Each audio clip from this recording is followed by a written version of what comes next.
What's good, everyone? We're back with another discussion type video. Well, it's not really a discussion. I thought it'd be cool to do my top 10 most played Steam games of all time. I saw this going around. Actually, the main channel I saw this on was ProZD. He's a really good YouTuber if you don't know him. And I thought it was like a kind of a cool idea to just talk about the most played Steam games on your account. One thing that's, before I even get into this list, is they all have one thing in common besides like maybe one or two of them, and it's that I don't play them anymore, or I haven't played them in like years, but they have remained as like my top 10 for like quite a long time now, except for one that recently got in there. But like, let's not waste any time, let's just get into it. Okay, so number 10 is Final Fantasy 14 Online, so Final Fantasy Online. It's the MMO, right? And this is actually my first MMO that I ever got into. And so like I hadn't tried that genre before. I didn't go through the RuneScape or the World of Warcraft era back in the day when it was huge. So for me, this was all new. I didn't know what to expect from the genre. But like me personally, when it comes to games, I really like the types that I can sink a lot of hours into. You know, there's different stuff to do in the game where you can just kind of get lost. I like stuff like that. So of course, that's what an MMO is, and I never knew that. And so when I got into Final Fantasy Online, yeah, let's just say it really sucked me in. The crazy thing is I played it by myself as well, and I put that many hours into it. I think it was like 90 hours. So yeah, it was a really, really fun game. Story was pretty decent, but I felt like it was pretty slow for me at least. Very slow burner, but you know, they had some cool cutscenes, had some good moments. The gameplay was pretty fun. I think I was playing some sort of archer build, and then it transitions at one point. I think it went from like after level 50, you turn into like a different type of archer. It's like a subclass. But it was really fun. I enjoyed it a lot. But then, you know, with MMOs, like I feel like you can only go so far by yourself, where I got to a point where I needed like a team. Next game is Monster Hunter World. So Monster Hunter World's interesting because I tried to play this game like twice, years and years ago, because I've had it on my account for a long time, but every time I tried it, it just did not click with me. It was really, really punishing, because like I don't have a history of playing like Souls, you know, Souls type games, or like the really difficult ones where you kind of have to lock in. So this was very, very different for me and very difficult. Like the first few monsters you fight in that game, if you're a new Monster Hunter player, they will whip your ass, bro. They don't mess around. And I didn't really understand like the weapons and like the moves, the builds. And so like the first two times I tried playing it, I just dropped it immediately. Like I was like, this is not for me. I was also playing it by myself. But then like after a certain time passed, I got back into the game. I was like, I'm gonna give it one more try. And I really tried to learn it. And there's a thing with Monster Hunter games where you'll get to a point where everything kind of just clicks with these games. And from that point on, I was addicted. Like it was so fun, the gameplay loop of fighting these difficult monsters, learning their patterns, going back, fighting them again to get their materials, to build awesome looking armor and weapons. Yeah, it was so much fun. And it's a bit of a shame because like where I got up to was just at the beginning of Iceborne, the DLC, and then I dropped it because Wilds came out. But yeah, that's a whole nother game topic. But yeah, so I think I put in like 111 hours into Monster Hunter World. Such a good game. I honestly wouldn't mind even going back as well sometime later. But yeah, that's the number 9 spot. Okay, so number 8 is Bloons Tower Defense 6. This is funny because like I feel like most people wouldn't expect Bloons Tower Defense, a mobile game, to be in my top 10 most played Steam games of all time. But Bloons Tower Defense has a special place in my heart because this is one of the games I grew up with. I remember playing Bloons Tower Defense 4 back in school on the computers. And then that transitioned to playing Bloons Tower Defense 5 a lot on my, you know, my iPad as a kid. I played that a lot with, you know, friends, cousins. And then Bloons Tower Defense 6 comes out and it's on the computer as well. And Bloons Tower Defense 6 was like a real big step up from like BTD 5. So this game hooked me in and I played it a lot.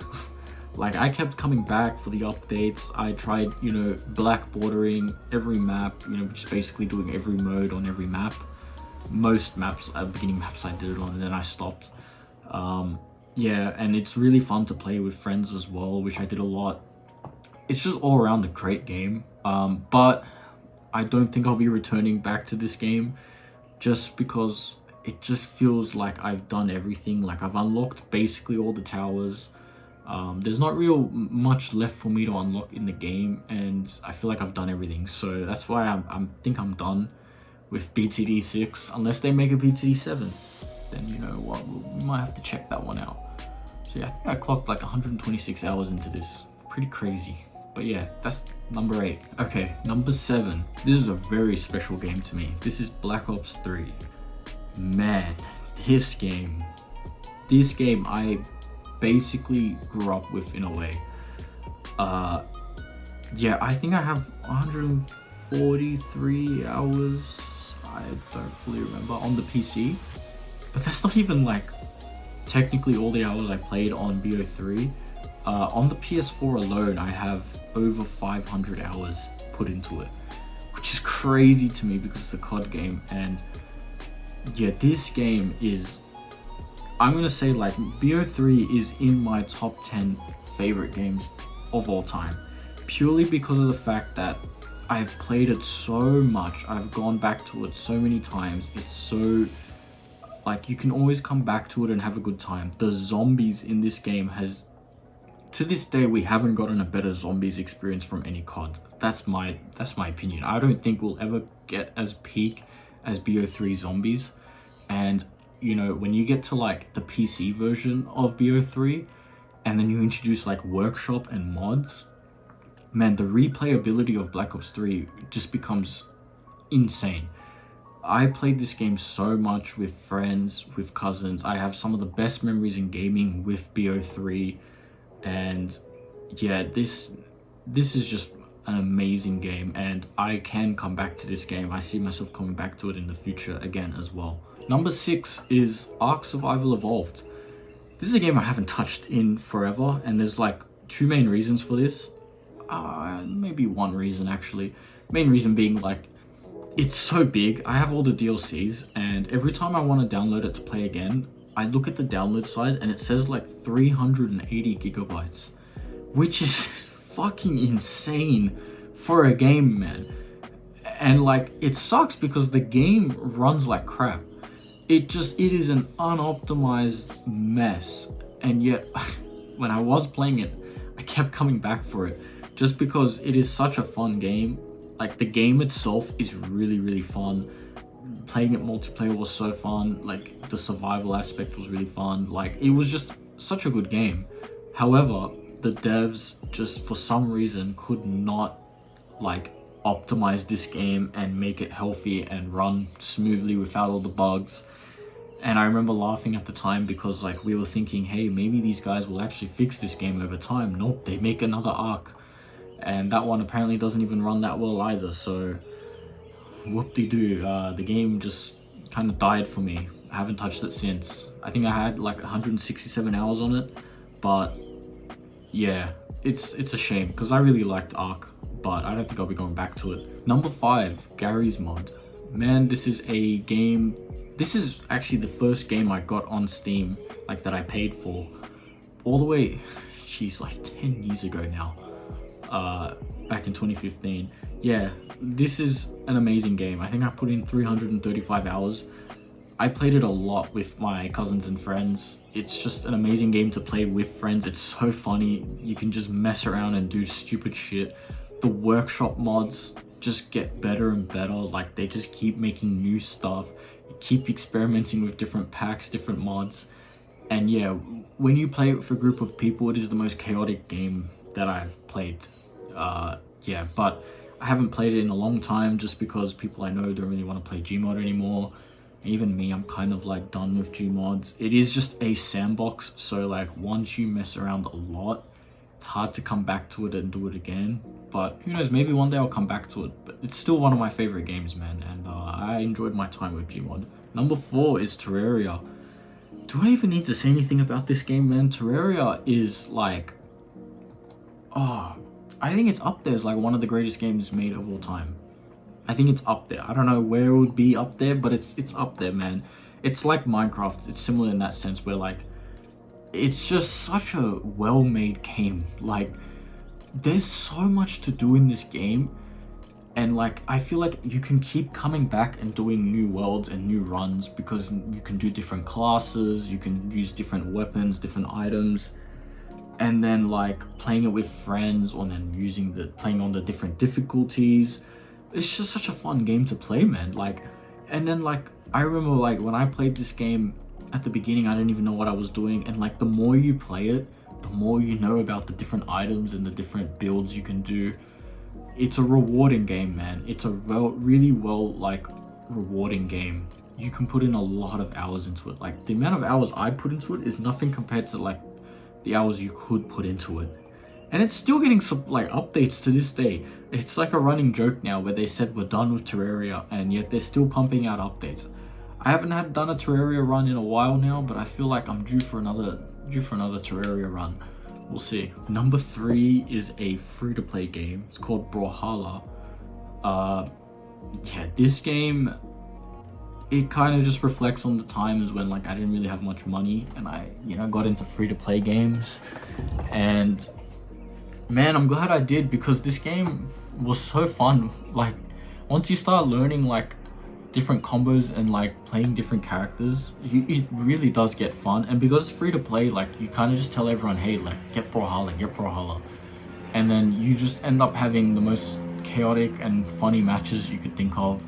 But I will say, like when you get into like the ranked side of things, it gets really sweaty. And there was a point when like I tried to take the game seriously, tried to learn combos for a specific character and try and climb the ranks. I only ever made it to plat once, and I sweat my balls off to get there, and I was like, you know what, I don't think this is worth it if I had to sweat this much and I only hit plat. But otherwise, like it's still a fun game to come back to here and there and play with friends. I will say I feel like the game is kind of dying a little bit. Feels like there's less players. I don't know, I'm not tapped into Brawlhalla anymore, so I might be wrong, but yeah, it's kind of crazy that I put in almost 400 hours of this game. But I mean, hey, well deserved. It was a fun game. It still is fun to come back to here and there, but yeah, that's Brawlhalla. Moving to my number 2, Warframe. Yeah, this game was also one of the first few free-to-play games I got back in the day. And yeah, I played it a lot on the PS4, but I really sunk my teeth into it on PC. But like the way I got 600 hours, I just kept having periods where I played this game over the like how many years. I never played it for a super long period of time, maybe like 2 months at most. But every time I came back to this game, I felt like I had more and more fun. I feel like I learned more and more. I got better and better. My builds got better. And the game itself just got better, like over the years. It's insane where Warframe has come to now, and it's still getting better. I haven't touched it in like maybe 2-3 months now, but I plan to get back to it eventually when some new updates drop. But yeah, what a game, man. What a game. The only other game that rivals Warframe is Destiny. I won't be getting to that because that's my number 1. But Warframe, yeah, amazing game. Amazing game. Very grindy. Like you will put in a lot of hours into Warframe. It's, yeah, it asks for your time. And it's like surprisingly very free to play friendly, right? Like you can earn the premium currency very easily and save it. So you can basically get everything in the game. It's awesome. Yeah, love Warframe. Now number 1, I already said it. I teased it. Number 1 is Destiny with over 1,000 hours. I think 1,063, I think. Might be wrong, but oh man, this game, it breaks my heart to talk about it because this was at one point my favorite game ever. I played the shit out of Destiny. I played Destiny for 8 years. I started on the PS4 with Destiny 1, and then I played Destiny 2 on launch on the PS4. I was with this game all the way up until Lightfall, which was one of the DLCs. And yeah, I realized this game over time was slowly starting to kind of go in the wrong direction for me. was starting to become much more corporate, much more greedy, much more pay to win in some aspects. And while doing that, they kind of also didn't work on some of the flaws of the game. For me, I felt like the core gameplay loop was getting very, very repetitive, very bland, and like it's like, man, after 8 years, come on, we gotta start innovating, we gotta start doing some things. And that's not even touching on the fact that the whole sunset situation with this game, where they started to remove content people paid for, right? Like right now in Destiny, you cannot play the main campaign that the game launched with. You cannot play the first 2 DLCs. Those are all banished, gone. And like my favorite raid in the game was from the main game. It's all gone, man. So yeah, like this game just had a lot of drama surrounding it. But even so, I stuck with it and I enjoyed the crap out of it. Again, it's like some of these other games where I've made the best memories on this game, right? It will always have a special place in my heart, even though I am done with it. About 2 years ago, I decided I'm gonna retire from this game. I'm done. It's just not for me anymore. But I do still, you know, keep up with it here and there, see what's going on in the game. But for the most part, I am done. It was fun while it lasted, but hey, some things you gotta let go, right? Anyways, that is my top 10 most played Steam games. If you enjoyed this video, maybe, you know, leave a like, comment, and maybe I'll do some other top 10s, like maybe top 10 anime, top 10 manga. Yeah, but that's pretty much it for this video, guys. Peace out.